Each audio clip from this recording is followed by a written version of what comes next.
about that cigar? How about that cigar? Ladies, that was who was that supposed to be? Nothing. That's nothing. It was a cross between Arnold Schwarzenegger and Elmer Fudd. Yeah, I'll take that. It was nice. I'll take that. Nice. Very unique. Thank you. One of a kind. Thank you. Guys, welcome to episode 126 of How About That Cigar Live. And as always, live from the Drew Estate Cigar Studios. Thank you so much for joining us wherever you are in the world right now. Watching us live on Facebook, watching us live on YouTube. And for those of you listening after the fact on the audio podcast, thank you so much for making How About That Cigar part of your audio podcast rotation. And we want to tell you about a awesome new size in the Drew Estate Leather Rose, the Deadwood Leather Rose. The boldest of the four bewitching Deadwood sisters is showing off a new side of her sultry personality with Drew Estate's launch of the Deadwood Leather Rose Petite Corona. The spiciest of the Deadwood ladies, Leather Rose features a rich Maduro wrapper around an aromatic and exotic blend of aged, dark, air-cured tobaccos that offers an enchanting, bold, and sweet profile with notes of cedar, oak, white pepper, and earth that will leave you longing for more. The 4x43 Deadwood Leather Rose Petite Corona will be presented in 24-count boxes with an MSRP of $6.95 per cigar. For more info, please visit drewestate.com. So, episode 126, Monday night, our favorite night of the week. As always, guys, talk to us. Let us know what you're out there drinking and smoking along with us in the comments. And we have a great show tonight. Some very, it's a new show concept that we're going to have some fun with. So the NFL season, we're in week 2. My Green Bay Packers are playing as we speak against the Lions. It's so far it's a tight game, but we'll see how things go. Green Bay played horribly week 1. It is what it is. The Vikings played yesterday. Did they though? They did. They played really well, actually, until the very end. What is it with the Vikings and kickers? Since 1998. Since 1998. Yeah, it's there's something about, and we even talked about this because we watched the game together at Red's Cigar Club and Lounge in Minneapolis. Shout out to you guys. When the last play was run, got down to 38 seconds on the clock, and they let the clock keep running. And I said, this is not a smart idea. They should not be doing this. They should not run the clock down to 3 seconds and let the kicker decide the fate. Yeah. They should have run another play. I was like, get 6 more yards. Absolutely. Get 6 more yards. Yeah. And I don't know why they did what they did, but it's in the past, so it was a very strange.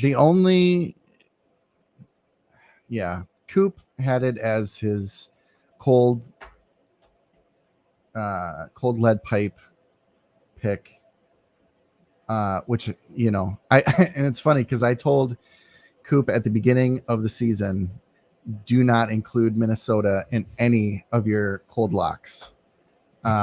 They will disappoint. They will disappoint one way or another. Okay, Coop, I love you. So Coop's already firing off in the comments. Yep. If Matt LaFleur loses to the Lions tonight, he should not be brought back for week 3. That's I am not thrilled with LaFleur's performance either, but I'm going to say that's a little extreme. But we'll see how the game goes tonight. Well, I feel like LaFleur is a lot like Kirk Cousins. They look really good on paper. Kirk Cousins' stats from that game are solid. Yeah, Kirk Cousins played a great game. He really did. I think the offensive line played a great game. Dalvin Cook had a fantastic first half. He had a decent second half. But overall had a great game. And it was such a fun game as a football fan to watch because it was back and forth, lead changes, and tight score. But then the Vikings, they should never leave it in hand. I don't care if it's the NFC Championship game and there's 2 seconds left in the game and it's 4th down and the Vikings are in field goal range, don't send the field goal team out on the field. No, don't Hail do Mary. it. Don't do it. Hail Mary time. It's just there's too much history there. I know that, from a game perspective, you're supposed to just that's the move you're supposed to make, but I don't know. It just seems kind of silly to me. I'm still sticking with 7 and 9. 7 and 9. Yeah. I'm still sticking with Green Bay going 10 and 6, but again, if tonight turns Green Bay's beginning of the season into 0 and 2, then that 10 and 6 is going to change real quick. Yeah. So probably to 8 and 8. But we'll see. Coop's Giants. Yeah, Coop. The Giants are, they're terrible, but they've got some bright spots. They do have bright spots. It's a rebuilding year. Is that what they say? It is, but I think they have late season potential. I think they have more late season potential than the Vikings certainly have, but we'll see. Yeah. Well, enough about football. Let's talk about cigars. This is, after all, a cigar show. Oh, is that what we're doing? It is. It's a cigar show. It's episode 126 of How About That Cigar Live. So let's get to our special guest of the evening. And as always, guys, special guests on How About That Cigar Live are brought to you by Corona Cigar Company and coronacigar.com, the internet's largest and easiest to use virtual cigar store. Corona Cigar Company offers you the finest handmade cigars, humidors, and cigar accessories at the absolute lowest possible price. You'll also find unique and limited cigars containing Florida sun-grown tobacco. As a proud American, president and founder of Corona Cigar Company, Jeff Borshowitz, believed it was possible to bring cigar tobacco farming back to Florida. At Corona Cigar Company and coronacigar.com, you'll find the best selection anywhere in the world of cigars containing this special Florida sun-grown tobacco.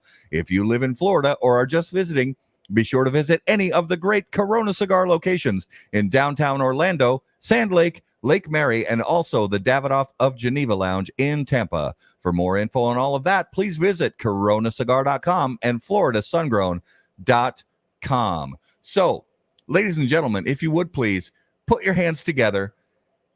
Let's give a warm welcome to How About That Cigar, episode 126, Ben the Bull Shark Lee. Woo! How's it going, everybody? Ben, it is a beautiful night. Thank you so much for representing the Smoking Syndicate here on How About That Cigar Live. We are so excited to talk about what you have going on. You have a ton of experience in the cigar media world, and we've been, we were fans of yours and followers of yours. So, man, thank you so much for being on episode 126. Yeah. I mean, I appreciate it. I'm glad to be here, man. Well, when you went and joined the Coop team, I said that you were the number one free agent in the industry. And I remember that. Yeah, so you're a rock star, brother. We love you. For those who've been hiding under a rock of cigar media, can you give us a little bit of, what have you done in the cigar industry and to where you are today? So I first started smoking cigars in college in 1998. So around that time, there was no blogs, there's nothing like that out there. So I joined a forum called Cigar Weekly, and I was very, very active there. I still am. I still do articles for them every now and then. I used to do reviews on there and stuff, and two of the guys originally on there, they started a site called Nice Tight Ash, and they asked me if I would do a guest review on there. So I did it. It was on the Lucione Cruzado at the time. I love that cigar. And everybody seemed to really like it. They really loved the writing style that I had or whatever. So I joined them permanently, and I was with them until that was in 2006. I joined them. I think I was 2009. I joined Cigar Review, and I was with Cigar Review. And I joined them because Nice Tight Ash, the two guys that ran it, basically they were single guys at the time, but then over the 3 years they got married, had families, moved on, changed jobs, life, right, happens. So I joined the Cigar Review crew because we had all been hanging out together in all the different cigar media trips we went on, tour factories and fields and all that stuff. And it was kind of a natural fit because we were all, got along really well, good chemistry. So I was there until last year. And basically kind of the same thing happened. A lot of those guys had dropped off because, issues with jobs and family or whatnot, just, life again. And I just couldn't really do the whole site by myself. I didn't have enough time to devote to that. So kind of took a little bit of a semi-retirement for a while. Just kind of enjoyed hanging out in cigar shops, just over the cigars for pure enjoyment, not trying to dissect or anything. And a few people in the industry started texting me and talking to me about, hey, what are you doing? When are you going to come back? When are you going to do something? And that's when Coop and I had started talking. He's like, man, if you ever wanted to come on, you're welcome to our site. So that's kind of what it happened. Coop and I have been friends for a really long time, so we've known each other. And we've been good friends for a while. So that seemed like a natural fit as well. So joined on with him and kind of doing now on his site what I kind of did with Cigar Review. We did a lot of video reviews on Cigar Review. I'm going to do the same thing here with our new, kind of the new, I don't know, you call it a site. It's not really a site. It's a channel on YouTube called the Smoking Syndicate. And what that came about was it was going to be me doing video reviews, but that's not the main concept. The main concept of it was, me and Coop or the whole team, Coop team with Bear and Aaron, we'll go on there and do what we call the round table, which we're having our first episode Thursday night at 9 o'clock Eastern time. And we're going to basically do a live review of a cigar. And we kind of did the same thing back in the day in Cigar Review in a little bit different of a way. Everybody loved it. And it's a lot of fun. So we tried to do that, but it's not open to just certain people. Like, it's just not, just Coop and I, or it's not just, Coop, I, Bear, and Derek. And y'all can come on the show. We'll do a live review on it, or, anybody can come on there. And we'll just do a live review, to pick a cigar and go over it, do a live review and stuff. And it's kind of the concept of it. Kind of how we came up with the name of the Smoking Syndicate, too. It's not just one person, right? Kind of a syndicate is a group of people for one common goal. The goal is, passion cigars and reviewing cigars. So that's kind of how that all kind of evolved. And we're going to be doing more stuff on there, like some different, kind of smoke of the week stuff and like that. We'll be doing different things. That's kind of how this all evolved from forums to that. So it's been a long ride. And I've been going to RTDA, our trade show, was 2005 until now. So Nice. I've been to about 12 or 13, because I missed a couple of years. It's about 12 or 13 different trade shows. Yeah. Well, and you like Garrett said, you have so much experience and, a lot of respect. And, we were excited to see when you landed with the Cigar Coop team, or what is people call it, the dynasty, or the because Coop is the empire. The empire. Coop is building a great brand with a lot of different facets to it, and it's cool to see you adding your piece to that, because it brings a lot of experience with it, and I think people definitely like to see that. I know that we do. Mm-hmm. Yeah, it was, like I said, it was kind of a natural fit. It was, all of us are good friends. I see us all kind of just a big extended family. So it just kind of tightened in the family, right? So 100%. It just seemed natural. Honestly, it did.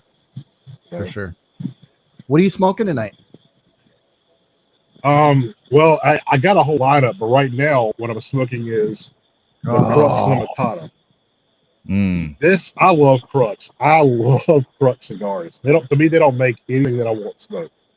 But the Limitada, dude, is just. Isn't that a out of the park home run for them?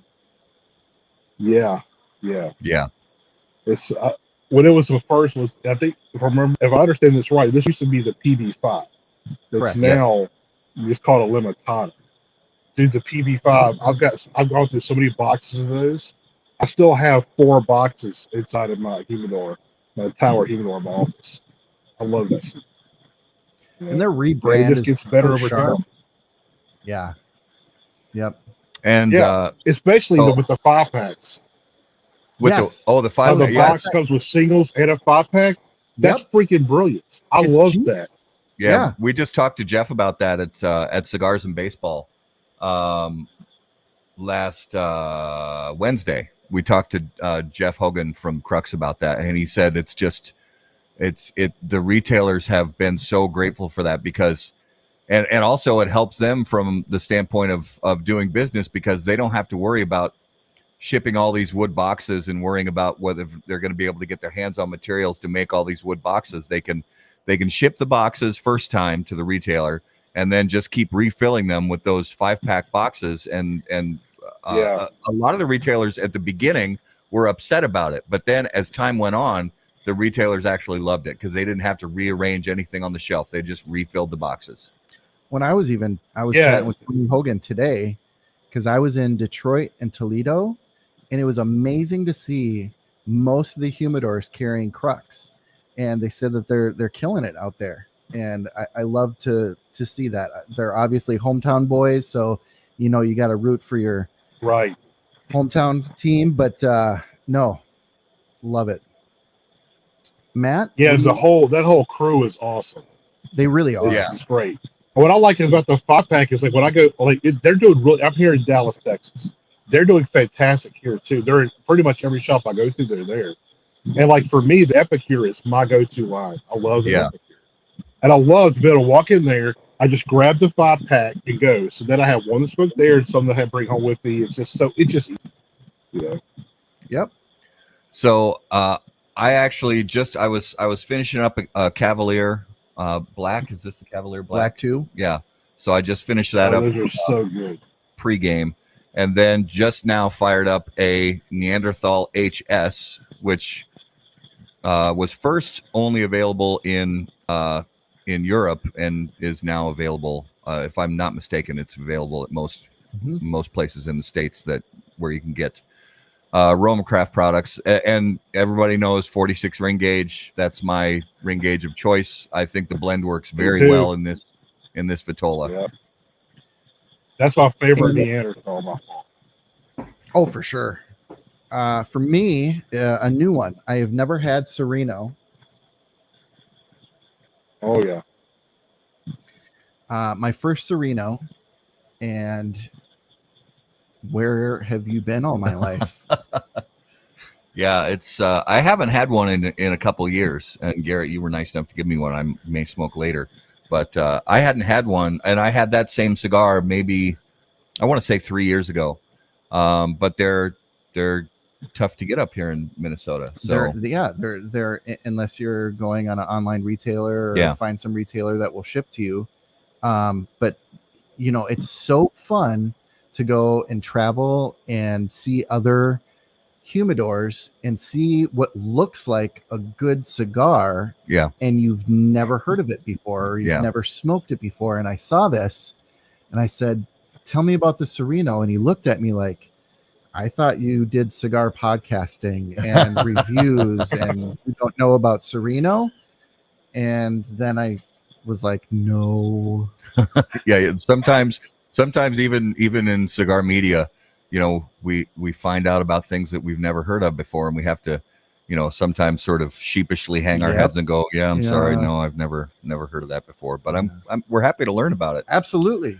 So tonight we have a special new concept, and this is one of those things that we give shout outs and respect to everybody in cigar media that's been doing this for years, because one of the things, and Ben, you probably ran into this when you were first brainstorming and putting together ideas for the Smoking Syndicate, because it's not easy to find things that haven't been done before, to find original ideas. Right. And it takes work, and it takes research, and just a lot of sitting and, with music on, sometimes just trying to come up with new stuff. And tonight's show concept may not be a new thing, but I think it's a twist on an interesting twist on maybe some of these things before. And so I came up with this idea because I have a cabinet humidor downstairs in my house where I store all my cigars.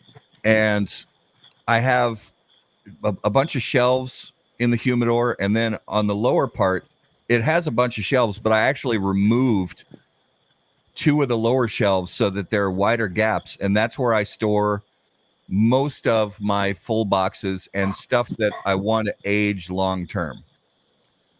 Because sometimes you want to see what a cigar tastes like a year from now, or 2 years from now, or 5 years from now.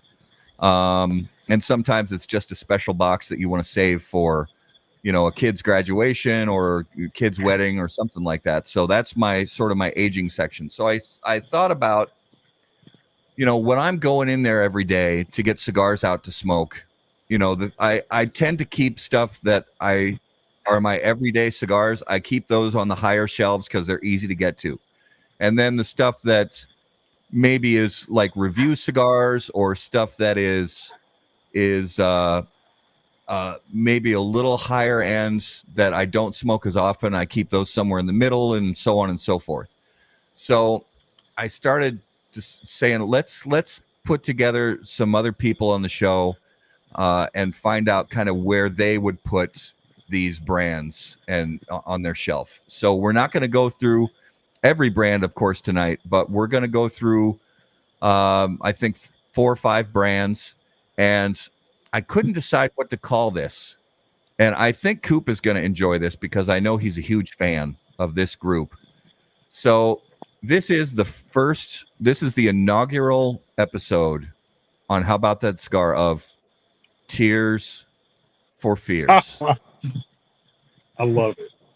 And that's a terrible pun, play on words. Pun. I just couldn't resist. So here's how we're going to break it down. We have our top tier, and then we have our middle tier, we have our lower tier, and then finally we have our aging tier. So if you've got a cabinet humidor similar to this, or some kind of setup like this, these are the cigars that maybe you say, I like them and I smoke them regularly, but I also like to maybe set aside some of these to age. So that's what we're looking at here on tonight's show on episode 126. So I have some brands already set aside, and so we don't get in the weeds, I picked from each of these brands, I picked 4 facings from each brand, and we're not going to be Vitola specific on this. If we name a certain line from a cigar company, it doesn't matter what the Vitola is. If you want to name one, certainly, go for it, but we're not going to worry about Vitola specifically. And you're going to say, out of these 4 blends, which one you would put in top tier, which one's in middle, which one's on the bottom shelf, and then if there's going to be a wild card that you're going to put in the aging cabinet, that's what we're going to go with. Can we break it up? You can break it up. Okay. Yeah, absolutely. So I'm doing this blind too. Yeah, so I didn't tell Garrett either what these were. So, all right, you ready? Okay. Let's do it. Let's go. Let's do this. All right. So the first brand of the evening is Espinosa Premium Cigars. So Espinosa, obviously, that's a lot of very lines. Respected brand. They have a ton of lines, but I pared it down to these 4. Okay. So let's start with the 601 Red, which is a cigar that I've enjoyed for a long time. It's a cigar that actually has done really well for Espinosa, from bloggers, from Cigar Aficionado. It's and for their consumers. It's a cigar that's done really well. So then the next on the list for Espinosa, we have the Las Seis Provincias, or the 6 provinces. And then we have the Laranja. There's my baby. From Espinosa. And then we have the classic blend that introduced me to Espinosa as a brand, which is the Espinosa Habano. So, Ben, when you're looking at those 4 lines from Espinosa, where are you going to tier those 4 lines? Okay, so just so I get this right, top shelf is like our best of the best, or is that how we, in the middle, in like middle shelf is everyday, or what? Top shelf is top shelf is going to be your top of the line, like you love it, like out of this world cigar that maybe you don't smoke all the time, but you love them and you smoke them, it's part of your rotation. Coop was quick to answer this. Coop's already got his lineup. Well, Coop's already on it. Ben, what do you think? Okay, so I'm gonna have to go. This is a tough one because the Laranja is my favorite cigar that they do. So Same. to me, I would put top shelf. The only problem with that is I smoke them quite often because I can't seem to hold on to those cigars, right? Same here. So that's a tough one. And I don't know how they age because honestly, they don't last long here. Correct. In my I don't house, think they don't Laranja last. ages well. Yeah, I would think it would never. I can't say whether or not they age well because I've never aged them. I always smoke them when I get them. Well, so I can tell Yeah, you me this: too. I've had a 3-year-old Laranja, and it was starting to age out. Okay. So that I would stick that one. That would probably be. Oh man.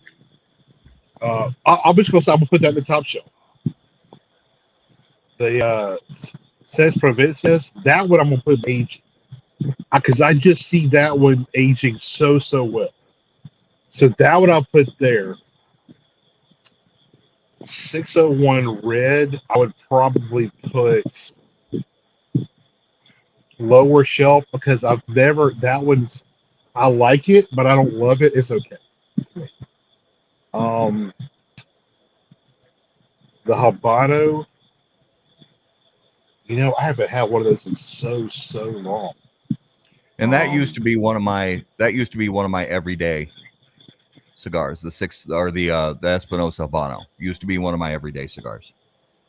Yeah, I haven't had many of those, and it's been, I would say, a couple of years at least since I've had one. I would say I would put that probably. I'd probably put lower shelf on that one as well. Okay. Just because I haven't had it so long. So if I haven't had that many, it's not, not something I reach for very much. Garrett, what are you thinking on Espinosa? So I'm gonna age the red and the Sace. I'm putting Laranja on. I'm putting them on tier 2 and the Habano on tier 3. Okay, so I totally caught all that, but just in case, say it again because I wasn't listening. I'm aging the red and the Sace. Okay. Laranja is going tier 2. Okay. And Habano 3.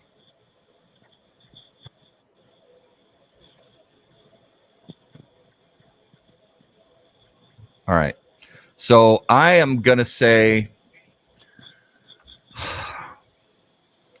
I'm going to put Laranja on the top shelf. I'm going to age the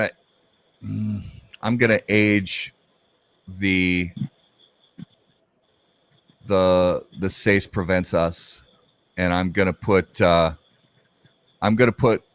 Espinosa Habano on the middle shelf, and I'm going to put 601 red on the bottom shelf because there's similar. 601 red and Espinosa Habano do have some similarities, but I like the overall blend of the Espinosa Habano a little better than the red. And for me, it's I don't know how the red or the Sace are going to age. I've never had an aged. And I think with their tobaccos, they're going to age well. But it's always an experiment, right? If you've never had that. Yeah. Yeah, I've had some failures aging. Believe me. Oh, for sure. Yeah. Hey, and guys, Yeah, because if I remember right, this. Go ahead, Garrett. no, I was just gonna say, not all cigars age well. It's kind of a misnomer 100%. if you decide, you're like, this is an 8-year-old X and it's going to be awesome after 8 years. That's not always the case with cigars. Cigars do age out. All right, so our next brand on the block is balls. You might have heard of it. It's called Padron, and yeah, it's easy. Padron is obviously one of the most popular brands around the world. Fantastic brand of cigars.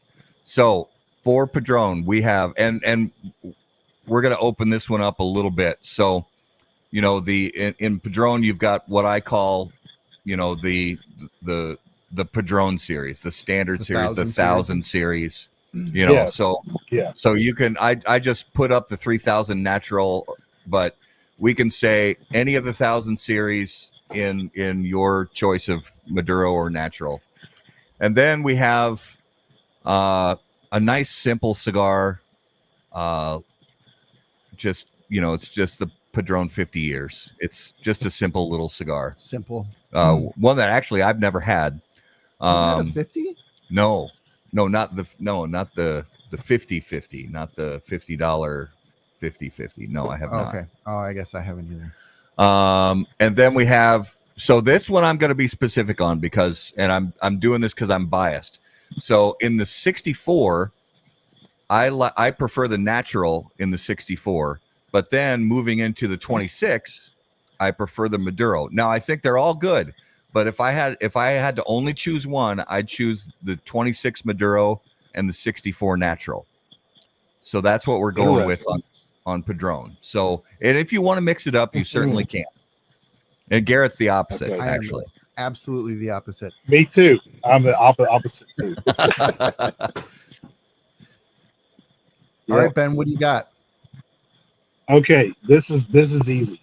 For one, I put absolutely no Padrones in the aging tier.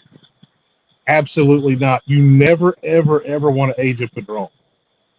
I got a little story. I'll show this quickly. So I had a special humidor that I had when I lived in Tallahassee, and it was just a 150 count humidor, nothing major. So when I moved from Houston to Tallahassee, I lived there for 3 years before I moved to Dallas. I packed up, all of my stuff in these sealed containers, and stuff, and we moved. Well, I had forgot one that I put in this humidor. I forgot this humidor was in there. So when I'm getting ready to move to Dallas, I'm like, what is this in here? Thinking, was it empty one? And I opened it up, full of cigar swag and stuff, and a humidor. I'm like, what the hell is a humidor doing in here? And I opened it up. Half of it was all Padrones, mostly the anniversary series, 45s, 80s, everything. 64, 26s, everything. The other side was all Opus X, because I'm a big Opus X guy. And I was like, oh my gosh, what was I thinking when I did this? So I take them out, and of course it's they're humidified, and they're in there sealed, but this thing has been locked up for almost 3 years. So I pull them out, and it's humid in Tallahassee. It's the average humidity is what normal humidor is. It ranges in the 70s and 80s. So I'm like, oh, I'm kind of worried about it. Then I have a little hygrometer in there, a Zycar hygrometer, and the battery was still working, and it still said that they were perfectly humidified. I'm like, okay, that's interesting. So I'm thinking, oh, this is awesome. I got all these aged Padrones in here because they were in this humidor before I packed them. This humidor, I built this humidor 5 years before that. So these are 8-year-old cigars. So I'm thinking, oh, this is going to be awesome. I pull out a 26 natural number 2, my favorite 1926. I go light it up, thinking I'm about to have this moment, this amazing moment. It was terrible. It lost every bit of the flavor. There was nothing, absolutely nothing there. No, there was no notes. It was like a slight woodiness with a slight bit of maybe hay. That's it. It was just there was no flavor at all. And I'm actually posting on Instagram telling people like, "Oh my God, this is my experience I just had." And I found a quote from Orlando Padron saying, "Don't age my cigars. I've already done it for you. When they get to you, they're ready to smoke. Don't age them." And I said, he is 1,000% right.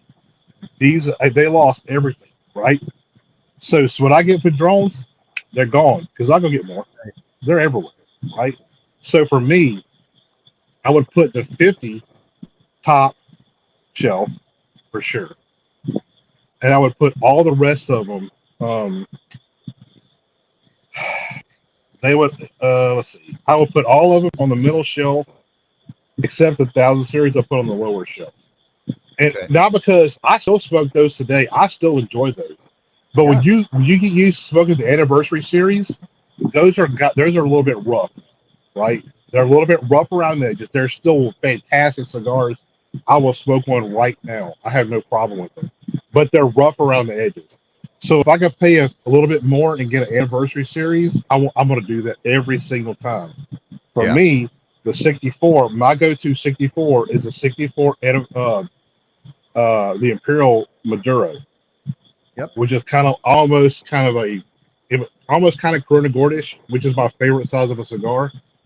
The 26, I like the natural. My favorite is the number 2 Torpedo. I just always seem to grab those. I don't know why, but to me, I kind of prefer the natural in the 26, but Duro in the 64. So those would go on the middle shelf. Okay.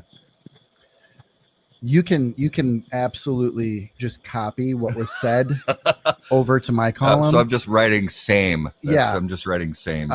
So that's 100%. And I too have a story about old Padrones. I don't remember if I don't know if you remember last year. Mm-hmm. I bought a guy passed away, and I bought this huge estate of cigars, tons of old stuff, and all the Fuente stuff did really well, aged really well. It was amazing. Matt had one of the old añejos that were in there that was fantastic. I had one of the 26s, same thing, no flavor. It was like smoking smoke. There was nothing to it at all. So I concur. Do not age Padrones. Coop echoes it. Do not age Padrones. So if you guys have them, smoke them. Yeah, I have one more that of absolute do not age, but I'm waiting because I think they might be coming up. So I'll wait. It might be. We'll see. So I'm gonna obviously put, if I ever get my hands on any of the 50 year, I'm gonna absolutely put those on the top shelf. But I'm also putting the 64 natural on the top shelf, and I'm putting 26 Maduro on the middle shelf, and the 1,000 series on the lower shelf. I think the oldest Padron I've ever smoked was 5 years, and I've heard some people say that they've had good luck aging Padron 1,000 series, but I've heard way more people say that they've had bad experiences aging those cigars. So I agree with, I agree with the master who said, "Don't age my cigars. They're made to be smoked right now." So I agree with him.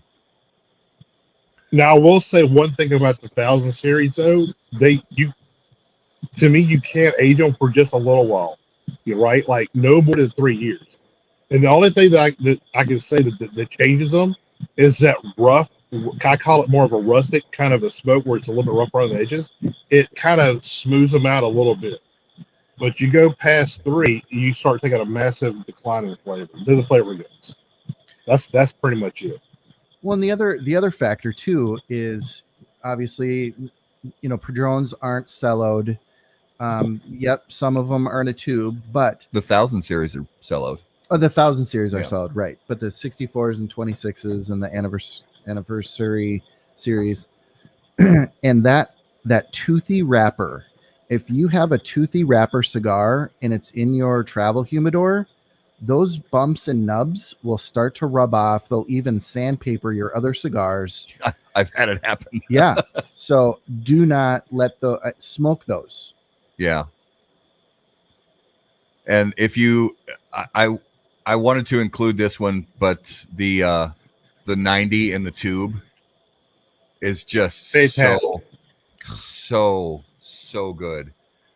So if you see those 90s in a tube, just buy them. They're so incredibly good. They're worth it. Yeah. All right. Agree. So, and matter of fact, I think that was my 2015 cigar of the year, if I'm right, 15 or 14. I can't remember. Whatever the year they came out was my cigar of the year. yeah. And I actually like the natural more than the Maduro in that. Mm-hmm. So that's so funny because I am too. I like the Maduro more in the 90. It's really close. It's really close. They're both great cigars. All right. So our next, this is a shift. Ooh. This is a change. It is Our a next change. brand. Our next brand that we're gonna sort into our humidor is CAO cigars. So for CAO, Which CAO? Today's CAO. Okay. So with all these brands, I tried to choose facings from the brands that are well known, and whether they've been on the market for a while or newer brands, and ones that are well known and seem to have some traction in sales nationwide. You know, they may not be top performers, but they're still staples in a lot of humidors. So starting off for CAO, we have the Amazon Basin. Next for CAO, we have the CAO Pilon. Next, we have the CAO Vision. And I'm talking the CAO Vision that was released recently. And next, we have the CAO Brasilia. So, Ben, of those 4 CAO facings, where are you stocking those in your humidor? Can we say Okay, sorry to Ricky already? Yeah. You brace yourself. So I would probably put. I really like the Pilon and the Amazon Base. I think those are really good cigars. I agree. Yep. I would put those. I would probably put those. Where would be a good place to put those at? I would probably actually put the Amazon Basin in the aging cabinet. I would probably put the Pilon on the middle shelf. Because I've gone through a couple boxes of those. The Brasilia is a little bit different. And that was hard for me because that was one of my go-tos before CEO became folded into General. I love that cigar. Now that General has it, it's lost a lot of its magic that it had. So I'll put that on the lower shelf. The Vision, I wouldn't even allow in my humidor. I would toss that into the garbage bin. Does that count? Is there a garbage bin one? Because that's where that would. Or a friends and family shelf. We'll say the friends and family Tupper door. I don't know, man. I like my friends. We'll say the Tupper door for the neighbor who never returns your tools. Okay, that goes. That's it. So Garrett, where do you have the CAOs? It's interesting. Aging the Basin. I've never had an old Basin. Yes, you have. I gave you because I bought, and I was going to mention this after Ben did. So during COVID, I found a guy who had an OG box of Amazon Basins, and I bought 5 from him. Yep. And I gave you one of those. That's true. And yeah, I agree. Age the Basins because they, in my experience, they did age pretty well. I totally forgot. And the Pilones, I'm curious about too, to see how they would smoke after, 3 or 4 years. What is the wrapper on that Pilon? The Pilon, I got to look it up. So for me, yeah, I guess I would age the Basin. I would put the Polone on. I'll give the Polone the second tier. And the Brazil, I'm not a fan of the Brazil. It's just, for me, it doesn't hit for me. And my vision can go in Ben's. I'll give his neighbor my cigar. I'm with you. The original Vision I never smoked it back when it first came out, was great. so I've heard that it was very good, but it's totally different cigar. It is It a was. totally different cigar. Yeah, the Pilon, I looked it up. It's Ecuadorian Habano wrapper with Nicaraguan binder and fillers, and Ecuadorian should age Habano well. does have a tendency to age pretty well, so that could be interesting after a few years. It could. The Brasilia, for me, I'm gonna put bottom shelf. The Brasilia for me has been inconsistent over the years, where I'll smoke one and then I'll smoke one 6 months later and it just feels and tastes like a different cigar. Now, whether that's the humidor at the shop I'm buying it from, I don't really know. But I'm gonna age the Amazon. I'm gonna age the Polone. I'm gonna put the Brasilia on the bottom shelf, and the Vision I'm gonna politely decline. Real quick before we switch off a CAO, have you guys had the new Cameroon? The new Cameroon? There's a new. No. That new CAO Cameroon? I don't think it's new. The bright green label. That's just a I believe Is it as a rebrand? I believe that's just a rebranding of the existing CAO Cameroon. Ben, do you happen to know if that new?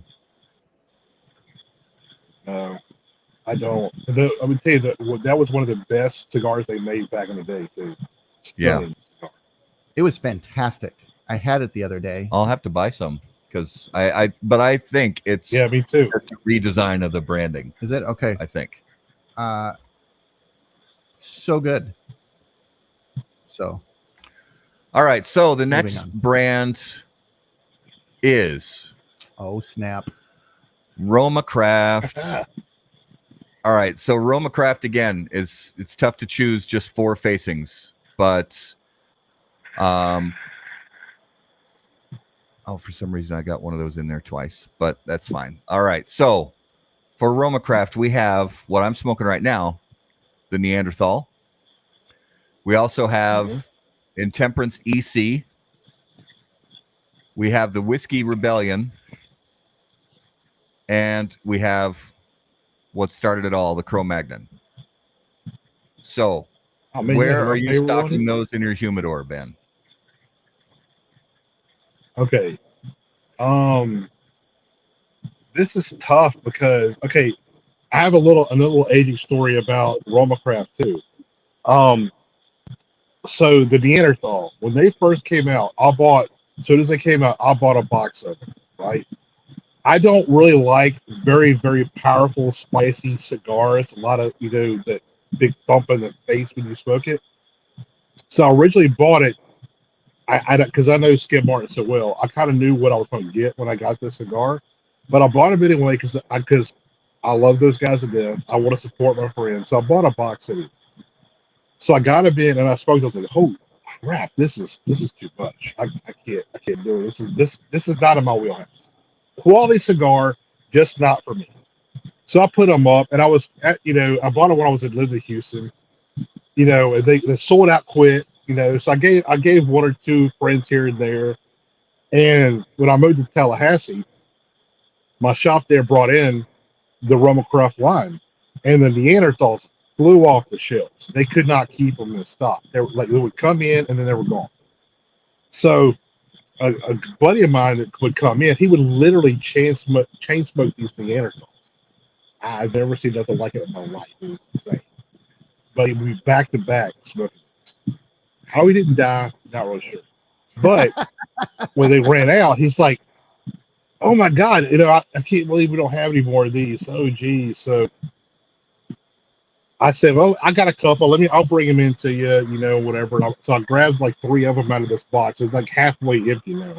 I bring him in. I give him one. Another friend of mine, his name is Luke Crosshair. He pops in on a lot of these shows all the time too. I gave him one because he loves that big, powerful, strong stuff. And he starts to say, "Ooh, this is different." And the guy from is like, the one that chain smokes is like, "Man, this is a lot smoother than the ones that we smoked in here." And I'm like, "What?" And he's not really a cigar. Like, he smokes cigar, but he doesn't really know cigars, right? I'm like, "That's odd." And my buddy's like, "Yeah, they lost a lot of power, man. I don't know about this. I don't know if I like this one." I'm like, "The hell?" So I had one left. So I lit it up. I was like, "Oh my God." They were so delicious. They aged and they got so smooth. I got a ton of different flavors out of the cigar that I didn't get when they were fresh. Yeah. So you take that Neanderthal, that's immediately going to aging. Cro-Magnons age very, very well too. But I love those cigars. So those I would probably, man, that's a tough call. It would either be top shelf or aging, honestly. I'm gonna go aging. I'm just gonna go aging with that one. The Intemperance, the EC, the Connecticut. I love the Connecticut. I smoke those all the time. That will probably go middle shelf because they don't last. I just smoke them. I just smoke the crap out of them.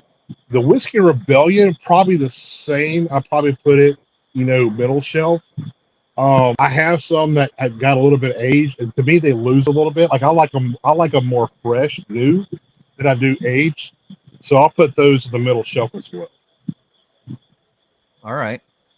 What about you, Garrett, for Roma Craft? I am splitting the Neanderthal and the Cro-Mag between top shelf and aging. So I'm aging half of each and putting top shelf of each. The Intemperance and Whiskey I'm putting on the third row. Okay. I've never had an aged either of those, so I don't know how they do personally. Okay. So I have a similar experience to Ben with the Neanderthal. About 2 years ago, Mike Rosales was in town at Tobacco Grove, right after Tobacco Grove brought Roma Craft into the humidor. And they were the first shop in Minnesota to bring them in. And that was also right. So it was 2 years ago, it was September. I think it was September, maybe October of 2019. And that's when the Neanderthal LH was hitting shelves, and they got some at Tobacco Grove. I bought some along with a lot of other Roma Crafts that I enjoy a lot. And I just smoked the last one of those LHs within the last 2 weeks. And it is so good after 2 years. And I keep my I rotate my and I was talking to Rob from Boveda about this at Cigars and Baseball. I rotate the Bovedas because of the humidity changes we have here in Minnesota, because it's so stinking hot and humid in the summer and it's so unbearably dry in the winter. So I have a bunch of the 69 Bovedas, the big honking, I think it's the 320 gram packs. Yeah. And then I have a bunch of the 62s. Yeah. In the summers, I fill up the humidor with the 62s. And then around Thanksgiving, I swap them all out and I put in 69s because it's so much drier. And I've had good luck with that over the last couple of years. But those LHs aged so well. They smoke so nicely after 2 years. And I've had the same experience with the Wonderlust. Yep. That it ages really, really well. And it's smooth to begin with, but but I'm a enormous, huge fan of the Whiskey Rebellion. So I'm putting Whiskey Rebellion top shelf.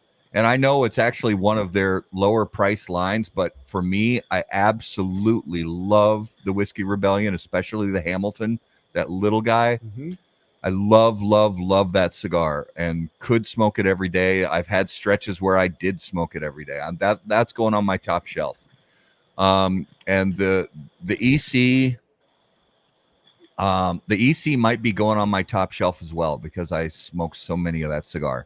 The Cro Mag is going on the middle shelf because I enjoy it, but it's just not my favorite, jam from their playlist. But it's, definitely a good cigar. And I have had a couple older ones. I had when they first released the Cro Mag in I think it's the Mode 5, which is the little short Perfecto. Yeah. Which I think those came out in 2013 or somewhere in that neighborhood. I smoked one sometime in this last year, and it definitely had lost something, but was still, it still tasted like a Cro-Magnon. So very good. Yeah, I forgot we were doing the split thing. So I'm changing my Cro-Magnon to a split as well because I forgot we could do that. So I think that would be good. Yeah. We didn't even mention my favorite all time Roma Craft is Aquitaine. That is my jam. Yeah, and when I was looking through the lines, it's like I got to narrow it down to 4, and I chose Cro Mag over Aquitaine because Cro Mag is kind of where it started for them. Right, 100%. Yeah. What's funny is whenever the company first launched the company, I don't know if y'all remember this, but basically Skip was selling 10-pack samplers on Twitter, and I bought one. I had never tried them, but Skip's my friend. I'm gonna support him, so I bought a pack of them. Man, those original Cro-Magnons are a whole nother level. I'll never forget when I lived in Mississippi, where I'm from. What a lot of my cigar buddies I would go hang out at were firemen and policemen. We would actually go hang out at my hometown's fire department. One of my buddies was a lieutenant. Wherever he was stationed at night, we would all go there and hang out and have cigars. And my cop buddies, they would pull up and they could come and go real easy when they got a call, and we would smoke cigars. And I remember one night, one of my buddies, he's a lieutenant in our local police department, we were smoking one of those samplers because it came with like 5 craniums and then 5 different sizes, and there was a special like double XL cranium in there that you only got it then. And at the time, my lieutenant buddy, he also worked at our local hospital for security there, and I met him at the hospital because my wife worked there too. And we just sat on my truck and smoked these cigars. Dude, I swear, I don't know how the PD just patrolled around, didn't come and come up on us and see we were smoking weed or something. Because it looked like a chimney out the window of my truck. It was so much smoke coming out. You couldn't hardly see inside my truck. It was so rich and oily. There was so much Ligero in it that I had to relight it like about 7 or 8 times. But the flavor was so stunningly good, I did not care. I had to relight the cigar again, over and over again. So that was such an amazing release. It was so good. Yeah, having to relight it, that means it's a bad cigar, right, Ben? Yeah, sure. Right. Yeah.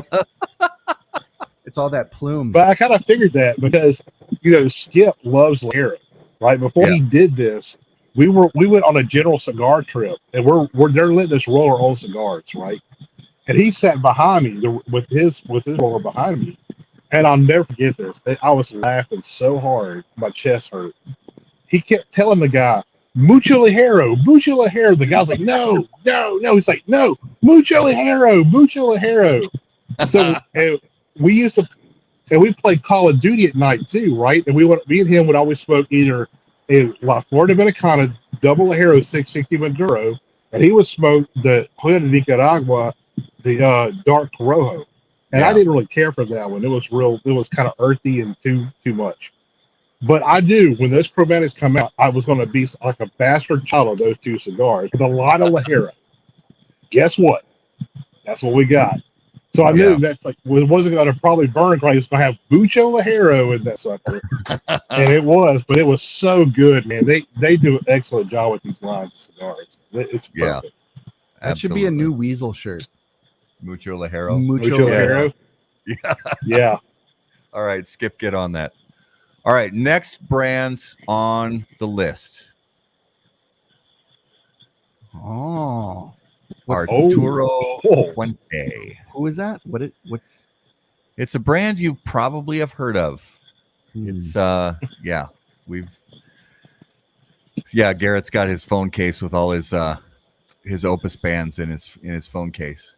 So my man. And this one, it's so tough picking 4 lines, but I picked 4 that I think cover a lot of the spectrum of Fuente. So we're gonna start out with the classic, the one that introduced me to Fuente as a brand, the one that introduced Garrett to premium cigars, and that's the Hemingway. That's my baby right there. So the Fuente Hemingway is first. And then we have, of course, we can't have a Fuente list without the Opus X. Oh, that's my second baby right there. Power Ranger. I like it. And now we have the Fuente Casa Cuba. And then to round things off, I absolutely had to put this cigar in there for this show. The Don Carlos. Oh, Jesus Christ. Okay. So, Ben, where are you putting those 4 Fuente cigars in your humidor? Oh. Okay. Every one of them will go to the top shelf, except the Opus. The Opus, you know what? I'll split them. I'm going to split them between top shelf and aging. Because let me tell you, there's nothing finer in this world that's going to age Opus X. Especially that Power Ranger. That Power Ranger, oh my God, dude. That is such a good cigar. And let me tell you, this is no lie. I'm a big Fuente fanboy. The only cigars that I kind of still chase, honestly, is an Opus X. When we go to Vegas for the trade show, I have to go to Casa Fuente to buy Casa Fuente, but I have to go pick out at least one, usually 2, of those rare Opus X that are only available in that shop. They're not anywhere else. I have a dedicated humidor just for these rare Opus X's, and nothing else is allowed to go in there, and nobody's allowed to touch it. So that is my absolute favorite cigar is an Opus X. I'm 100% an Opus X guy. Don Carlos and Hemingways, you cannot go wrong with either one of those. I smoke them. I smoke those at least once a week. Most of the time, it's more than that, especially the Don Carlos. To me, that's like my everyday Fuente would be a Don Carlos. That's my favorite. What's your Hemingway favorite is what of the Don Carlos? I gotta pick one. You got to pick one.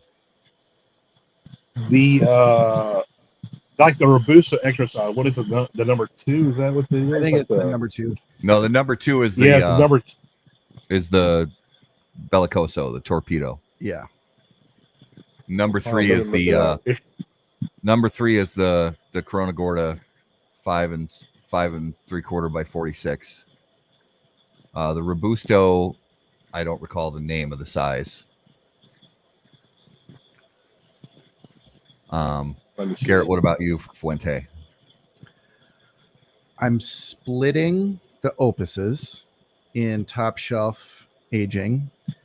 I'm splitting the Hemingways top shelf aging. I'm splitting Don Carlos top shelf and aging. And I am what do I do with the Casas? Those are getting smoked right away. Yeah. So for me, I suck at aging Opus X cigars because I smoke them right away. There's nothing wrong with that, by the way. Don Carlos I'm splitting top shelf and age. Hemingway's I'm splitting middle shelf and age. Casa Cuba I'm putting on the middle shelf so that they're within easy reach. Because they're gonna get smoked all the time. Yep. Because it's a great price point and it's a great cigar. I agree. Yeah, and the one that I smoke all the time is a double Robusto in Don Carlos. Yeah. Okay. It's like what was it, 5 3/4 by 52. That's my favorite, and it's my favorite size of the Opus too. By far, my favorite size of the Opus is that that cedar wrap double Robusto is just stunning. That one is like, so I love to age my Opus. I rarely will buy an Opus and then smoke it. I almost always I treat them like my Cubans. They're put away every time I put them away. Same with my Nejos. I never smoked a new Nejo.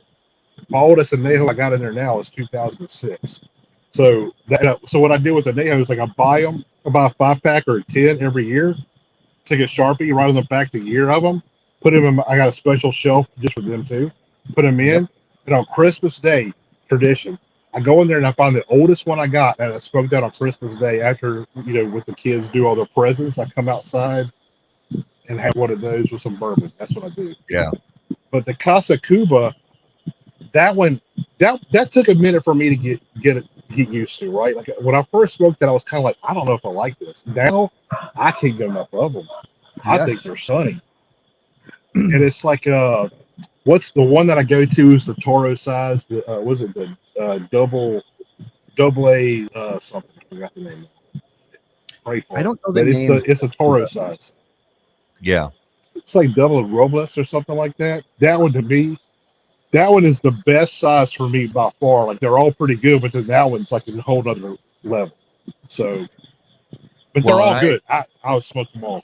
And I agree with you 100% on, and they're not on the list because there's too many to choose from. But the Añejos, those cigars, when they get a significant amount of age on them, that's one of the few cigars that I've consistently smoked where I get this rich vanilla ice cream kind of like vanilla ice cream and it mixed with this interesting sort of earthy pepperiness. It's just when those cigars get old, they just absolutely it's not on the list, but screw it. That's a phenomenal cigar to age. Yes, I agree. And sometimes they're really good fresh too. So there was a batch, I think it was the 2019 batch, it might have been the 2018 batch, that I was at Stogie's on Grand in St. Paul, and I got some of them right when they arrived at the shop.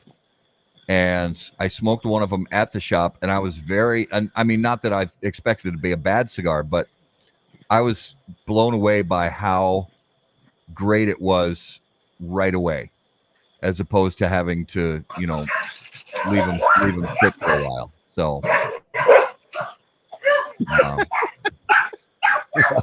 I know that. Sorry, my son just let the dogs out, so I'm like, I'm in the middle of something. Don't worry about it.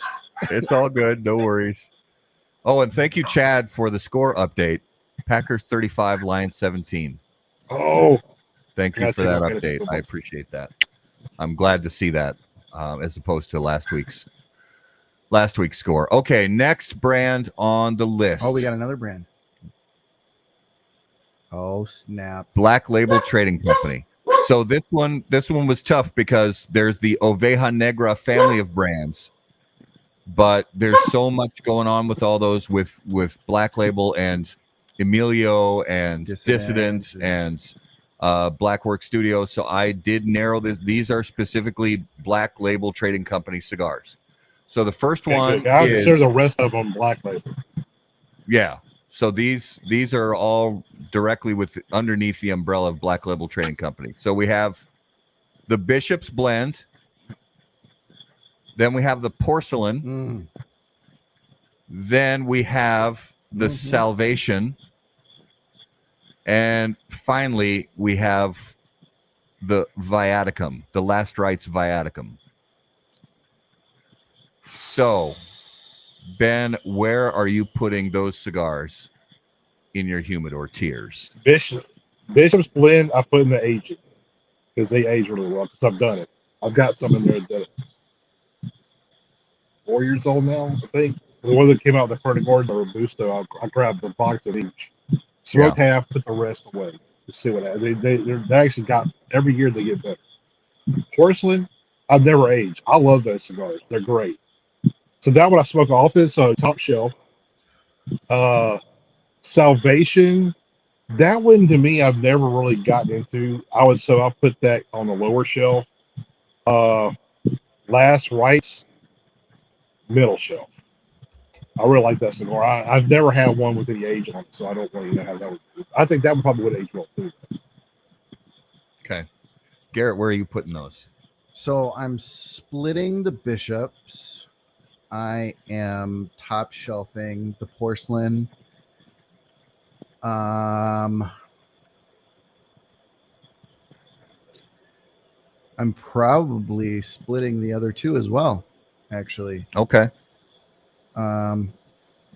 Because I don't think I've ever had an aged Salvation or Viaticum that I know of. Yeah. So I'm gonna put the Bishop's blend in the aging cabinet. I'm gonna split the Porcelain between aging and top shelf because I really want to know what that cigar tastes like after 2 or 3 years in an aging cabinet. I'm just very curious to see what that ends up tasting like after a few years of age. The Salvation, I'm putting top shelf. That's actually a blend that I enjoy a lot. I'm putting Salvation top shelf. And the Last Rites Viaticum, I'm putting. I'm going to put it top shelf as well because it's. I think it's really good, and I think it's a special sort of. They just tweaked it just enough from the original Last Rites that I think it takes it over the top. So I'm putting that top shelf, absolutely. And there's so much. I mean, again, the Oveja Negra family of brands. There's a lot of other brands we can go into, but we'll do that. We'll do that on future shows because they have so much good stuff coming out of that factory.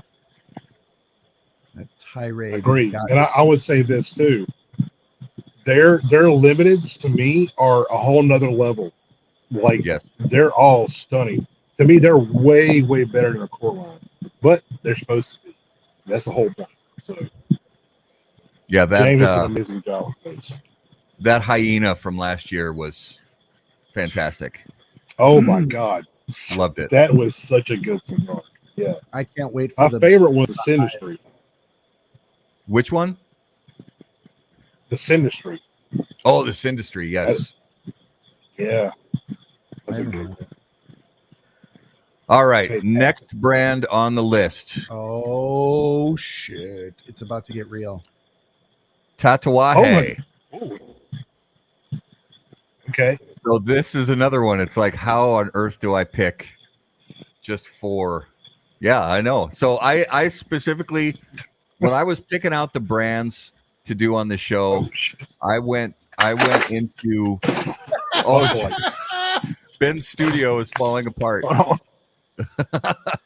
We'll give him a second to get his studio back together. I had a huge wind gust just now. Oh yeah? Yeah. We have a cold front coming through. Finally, no more 90-degree weather here. Finally, yeah. But yeah, the wind's starting to pick up real heavy now. Well, hopefully all is well. Hopefully it's just a little bit wind. Yeah, not a big storm. No, just a lot of wind. All right, so for Tatuaje, again, very tough to narrow it down because they have so much going on in their brand, so many limited, so many it's a brand that's been on the market for a long time. So I started with the original. So the what we all call the Tatuaje brown label the Selección de Cazadores. Mm. And then we have the Tatuaje La Riqueza. Mm. And then we have the Tatuaje El Triunfador. And finally, the Tatuaje Black Label. So let's start with Garrett while Ben's getting his studio put back together. Garrett, where are you going to put those? Where are you going to put those Tatuaje cigars in your humidor? Well, I know that they all age well. Every one of those ages well. So the question is, I mean, the brown and the black, I can smoke all day, air day. Well, I could probably smoke them all day, air day. But I'm going to split the Riqueza and the Triumphador. Okay. I'm gonna smoke through those blacks because they're just like crack candy to me. They're hard for me to age because they're so delicious. So yeah, I'm gonna smoke through the black, and I'm going to also smoke through the browns. So I'm only aging the Riqueza and the Trumfador. Okay. Ben, what about you for Tatuaje? Okay. So the La Riqueza is to me the most unappreciated Tatuaje ever produced. Amen. That cigar to me is so stunningly good. Preach. And I know how these age because my shop in Biloxi, Mississippi, they had a lot of La Riqueza. They brought them in because when they first came in, everybody loved them, and it was one of my favorites. And I actually made the purchase order for the first Tatuaje run. So that one, after a while, kind of stalled, and Tatuaje keeps, he keeps releasing new stuff, so they needed shelf space. So these had sat there for years, so they blew them out. I went in and I bought every single one. Nice. They were even better. They were so stunningly good. So I know for a fact that ages super well. So I'm gonna split that one because I probably can't keep my hand out of the box. Brown label is just a go-to, right? Yeah. I smoke those constantly. So they also age really well too. Split that one. Black. Man, that's Yeah. I've never had an aged black. I'm gonna put that just pure top shelf. What was the other one? I missed the fourth one. Triumphador? The El Triumphador. Okay, yeah, I know for a fact that ages amazingly well. Too. Yes, it does. Yes. Yes, So, it does. Split that. You know what? Screw it. I'm splitting all of them. All of them, top and aging. Can't go wrong. Yeah. I have aged some blacks. I have, they're not super aged, but I've got a 2018 box of blacks that just keep getting better every time I smoke one. El Triumphador, I have some El Triumphadors with cellophane that is brown. It is so dark. And those age great. I'm gonna leave the Triumphadors in the aging cabinet. And it's every once in a while smoke them when they're, when they hit a certain age. The brown label, there's a growing top shelf there. It's a regular smoke. The La Riqueza, again, just exactly like Ben said, it's so underrated. That's definitely going top shelf. And black label, I'm going to split because they age great and they smoke great right from the shop as well. I've got 3 left from a 2016 box of Faustos. Ooh. And for the last year and a half, I haven't been able to touch them because They just kept getting better and better and better. So Fausto is another one that ages just beautifully. Yeah. Yeah, kind of a little side story about the Fausto. When that came out with the La Casita Criollo, right? They came out at the same time. And when they came out, everybody was like, "Oh my God, the La Casita is such a great cigar." It was on a lot of people's top 10 lists. Some of it was the cigar of the year. And I swear to God, I did not like that cigar. I was like, what am I missing? I bet I smoked through a box and a half trying to figure out what is wrong with me. Like, why don't I like this cigar? Next trade show, we go to do our interview with Pete. I said, dude, I can tell you something. So what he said, what? I said, man, I can't get into the La Casita. He started giggling and said, yeah, but I bet you like the Fausto. I said, I love Fausto. He said, of course. He said, I blended them for two different flavor profiles for different types of smokers. You don't have to like everything. I'm trying to give something for everybody. So the fact that he said it's kind of rare you find somebody that likes both of those. Actually, Interesting. I'm like, oh, shit. I almost felt vindicated. Like, okay, good, because the Fausto to me was so good, you know, so good. And the line that the Escassos right now, I can't get enough of those. Yes, dude, I'm just chain smoking those suckers. Whenever I go somewhere, I'm buying handfuls of them. I can't get enough of them. And every line, every Vitola in there, they're all a little different, but they're all really good. Like I can't tell you, like to me, I'm a Corona Lonsdale Corona guy, right? So I kind of gravitate towards that size, and that to me is the best size for that line. But they're all good. Like I had the double Corona yesterday morning. It was spectacular. Yeah. You know, I mean, he just knocked it out of the park lately. Absolutely. Well, that was it. That's our brands that we're going through on this show for the inaugural session of of Tears for Fears. I'm never going to get over that. I love it. That's a great segment, Matt. So that's the first one. That was fun. I love that. And so the one that I was going to talk about, I said it might come up about aging, was La Flor Dominicana.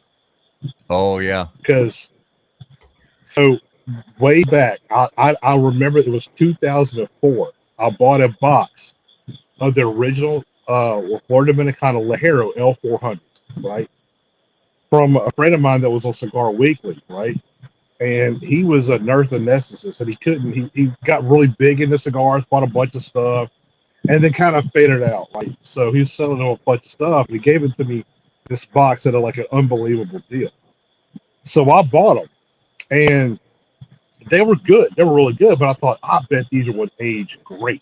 So I put them up, aged them, and I aged the hell out of them. Like, so I came back to them about, I would say, 2009, 2010, right? And I bought them in 2004. He had aged them already too.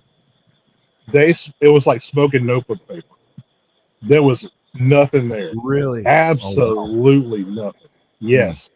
They did not age well at all. I literally didn't even know what to do with them because I gave them to friends that like mild smokes. Yeah. And they didn't like it because there wasn't flavor for them. So yeah. Honestly, don't even know what happened to that box. I know I don't have it anymore, but it just disappeared. But that one did not age well. Okay. So Coop says the Tatuaje Black age is terrible. I have a different experience. We can agree to disagree. That's why everybody's got different palettes. I've got like I said, a 2018 box, and I think they're doing great personally. Yeah. So that's just my experience. And that's why we do this, because everybody's got different. Is it? I think so. Is it time? It's time. It is now time for this week's Numero de los Muertos. And as always, Numero de los Muertos is brought to us by our friends at Smoke Inn.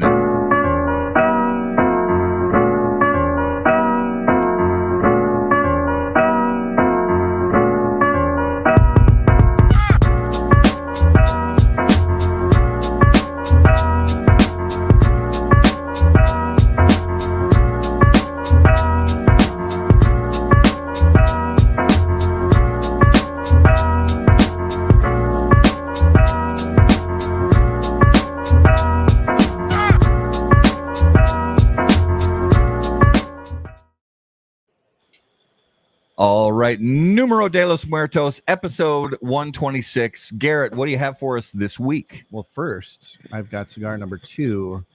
And since we were talking about it, I had, Nice. I mean, I was salivating. Don Carlos. Had to go with Nice.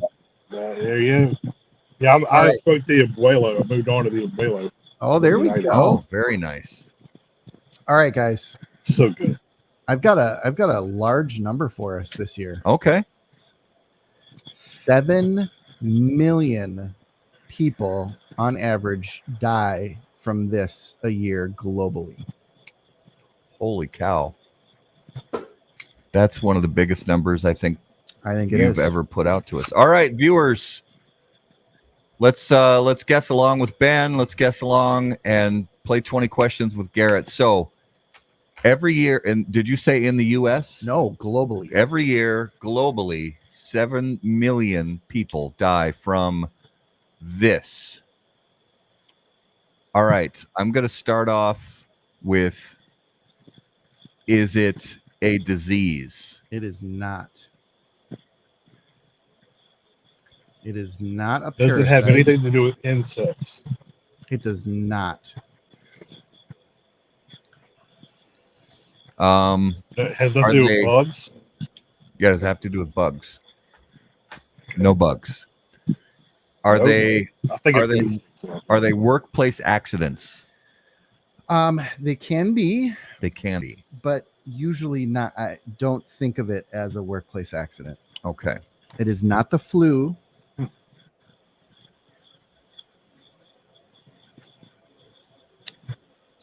Old age. Mark's got a great guess. That is a good guess. It is Old age. not old age. Not old age. Is Are it for vehicles falls? involved? Not vehicles. What was that, Ben? Is it from falls? It is not. Bear. Is that it? It is. Are you serious? Yes. Oh no, I clicked on the wrong one. Sorry. One more. Oh, here. Pollution. So It's really pollution? it's pollution. Wow. Here's the thing about it is it's both indoor and outdoor pollution. Most Nice. of that statistic has to do with a mold of some kind. Oh yeah. But air quality and pollution, air pollution takes the lives of 7 million people every year. Holy cow. Most of those being infants and seniors So and this is like everything, like across the globe. across the globe, from your smog-filled cities to new construction that, and I was reading some of these articles, where a city is sprawling and they go and they bulldoze huge areas that kicks up either black mold or other molds, and it just it's taken by air into these neighborhoods, and any infants that have any kind of asthma, or they're just weak immune systems, and it So this is, you're specifically talking air pollution, Air not pollution. just like not water pollution. Correct. Or, okay. Yeah, that was my next guess. It's going to be water pollution. Yep. I know that's an issue. no, this Dirty is water. all air. Wow, that's crazy. I did not even think. 7 million people a year. Yeah, isn't that insane? That to is think? insane. And most of it's mold, you said. Yeah, most of that is a mold factor. Wow. Good on you, I can't Bear. believe it. Yeah. Well done, As Bear. you're going through Hurricane Katrina, I can understand it with black mold. I Mhm. get it. Well, and we had the first house that my wife and I bought, which was, we bought it in 2000, and there was a problem with one of the sump systems, and we had a water backup in the basement, and that was like first thing on the list is get everything dried out so we don't have any mold problems, because everybody we talk to, we're first time homeowners, we're young, and we're thinking, man, we'll just get it vacuumed up and it'll be fine. When there are so many people we talked to, they said, no, we bring in, somebody that specializes in this kind of thing, and have them really, really dry out the place, because otherwise mold will develop, and you don't want that, especially because we were on the verge of starting to have kids at that point. So it's like get it dried out and get a team that specializes in that kind of what do they call that? Not restoration, but whatever. What is that? What do they call those teams that do the specialty cleanup or whatever? Yeah. I don't even remember now. But we hired a place like that, and they did that. Insurance took care of it. But yeah. So that was, sorry, I got to get my cigar put down there so I can click on stuff. That was this week's Numero de los Muertos.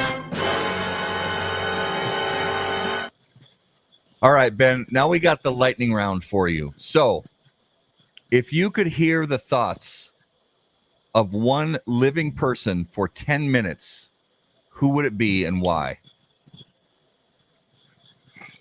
Yeah.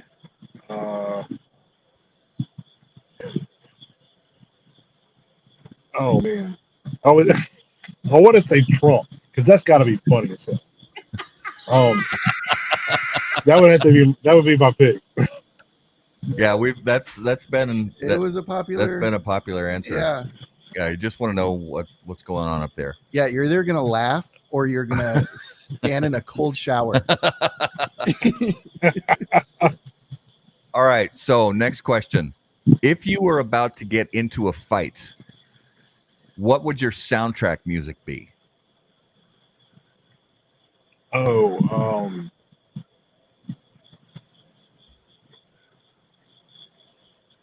man. Please say Cyndi Lauper. No. That's a good question. Isn't it? I love it. I would think I would probably be Wham! Wake Me Up. Yes! Because listen, if you get your ass beat to that song, man, that's just humiliating.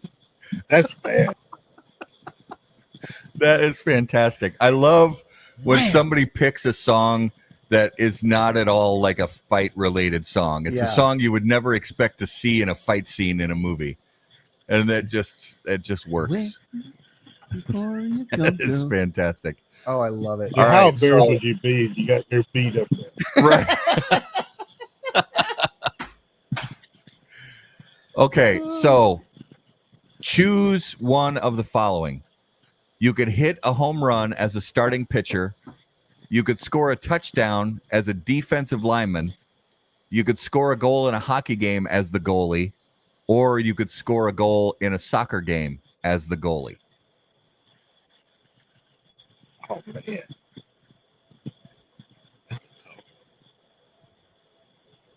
What was you said hit a home run as what, the pitcher? As a starting pitcher. As a starting pitcher. So basically I would be Ohtani. I would probably say I'm a big Manchester United fan. I love football. So I would probably say the goal as a goal. That would be cool. Yeah. Because Ohtani he does, the other one would be a pitcher with a home run, but Ohtani does it like every day, so that's not a big deal anymore. Well, and we had so one of the Twins announcers was a former Twins pitcher, Bert Blyleven. Yeah. And he often brought up his stats. He only hit 3 home runs, his entire career, and he had like a 16-year career. So 3 home runs over 16 years, but still, I mean, that's a good amount for a pitcher. It is. Yeah. But I like the goal is the soccer goal, because that's got to be, it's got to be the most rare to have a soccer goalie send the ball all the way to the other side of the field. Yeah, because hockey, I mean, they pull the goalie quite a bit. Right. And it's happening. Yeah. I don't know hockey, so that was out.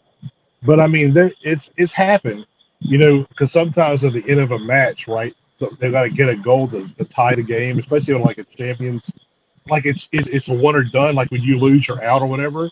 Right. They'll pull the goalie up, right? So if the goalie gets a ball and he kicks it, it can just go boom and just dribble right in because the goalie's forward to add an extra striker onto the goal. So it could happen. I've never Yeah. seen it happen, but saying it's never happened before. Yeah, it has happened, but very few times.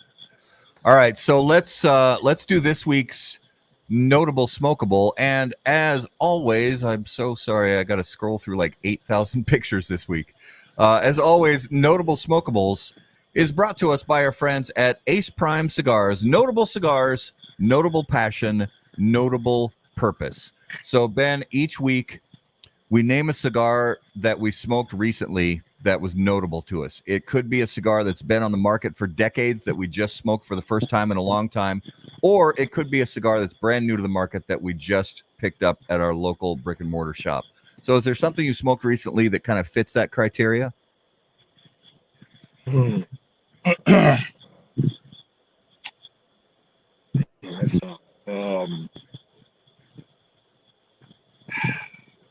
kind of scroll through my Instagram, seeing what I just came back from Tampa, and I smoked a lot of really good stuff there because I went to the Dow Tampa store, and that was just an amazing experience. Yeah. Man, that is tough, dude. And that's what I always do too, is I go on my phone and I look at all my pictures from recently. Yeah. Yeah, I mean, I've had a couple that I would have, you know what? I would probably go with the Rare Pink, honestly. That was really, really good cigar. I didn't smoke that at Tampa because they're selling for like $50 for some reason. I don't know why. Wow. But yeah, I don't know. Anyway, so that cigar was really good, and I have the because the one that I had was the little bestseller size, and I have a work of art size. I'm not sure. I forgot what they call them in the Rare Pink size. I don't know if it's the same thing or not. But I have a work of art in there that was gifted to me by Jose Blanco that I got to try out. But that was probably the one that would just because I was expecting it to be pretty good. I'm kind of a Fuente fanboy, you know. But I was supposed to be pretty good, but I was really blown away by how good that cigar was. Yeah. Yeah. And I'm hearing that as the months move on, they're getting better and better, which is crazy. Good, because I've got about Probably 4. the Rare Pink. Yeah, that's a good choice. And I had interesting experiences with the Rare Pinks where because typically we always have a size or a Vitola that we like the most. And I found personally the ones that I smoked, I found a pretty good broad variance between the different Vitolas. And the one that and I even reviewed it on howaboutthatcigar.com and forgetting right now. But the one that I reviewed on the site, which is sort of the longer sort of Lonsdale Perfecto size.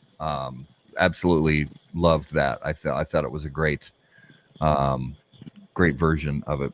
Garrett, what was your notable this week? Mine was the McAuliffe Gomez Sanchez Leyenda. Ooh. It's the one that comes in the little wood box coffin. Stupid. And those little coffins are so cool. They are because you gave me one of those cigars, and it's a really good cigar. But the coffin is so unique. Yep. It's like the cigar, the way they shape the wood, the cigar's basically trapped in there. It's a convertible coffin. Yeah, until you take off this little end piece, and then the cigar comes out. Otherwise, it's kind of the way they designed it is very, very unique. Yep. And my notable this week was the Viaje Full Moon. Smoked it yesterday, watching the game from my friend Raul from Cigar Smokers Minnesota, and it's I had smoked one a couple of years ago, and I'm full disclosure, I'm not a big Viaje guy, but it's a good blend. So I enjoyed that cigar. So that was this week's notable smokables. Brought to you by Ace Prime, improving lives through fine cigars. Visit aceprime.com to learn more. So, to give our viewers and listeners an idea of some cool stuff we have coming up soon, we actually have a rare Saturday show coming up this Saturday, none other than Rafael Nodal from Tabacalera USA. And then we have, excuse me, on the 4th of October, we have Pete Johnson from Tatuaje Cigars. And on October 11th, we have Justo Eroa from JRE Tobacco, and more very cool stuff coming up in the month of October. So stay tuned for all of that. Ben, give our viewers and listeners the best idea where they can keep up with everything you guys have going on at the Smoking Syndicate, and where they can find out all about that. Yeah, so we have a YouTube channel called the Smoking Syndicate that everybody can go there and subscribe to that. Every time we do a review, I post it. It's on Cigar Coop's website as well. Also on Instagram is cigar_Ben, and at the Smoking Syndicate as well. Twitter is the same. That's pretty much where you can get all that right now. Nice. Well, Ben, we can't thank you enough for being part of episode 126, going through this humidor experiment with us. We had a lot of fun. We hope you did too. And thank you so much for being on the show with us. Oh, man, thanks for having me. It was a blast. It was so much fun. Good, Yeah. good. Well, we will definitely have you on again someday. Absolutely. For our viewers and listeners, guys, we are so grateful for you. You are the best part of How About That Cigar. Thank you so much for watching us on Facebook and YouTube. Make sure to share us out with all your friends. Be sure to subscribe to the YouTube channel and hit the notification bell so that you don't miss any time we go live, so you can participate along in the comments. Follow us on Facebook, and also make sure that you get notifications on there when we go live.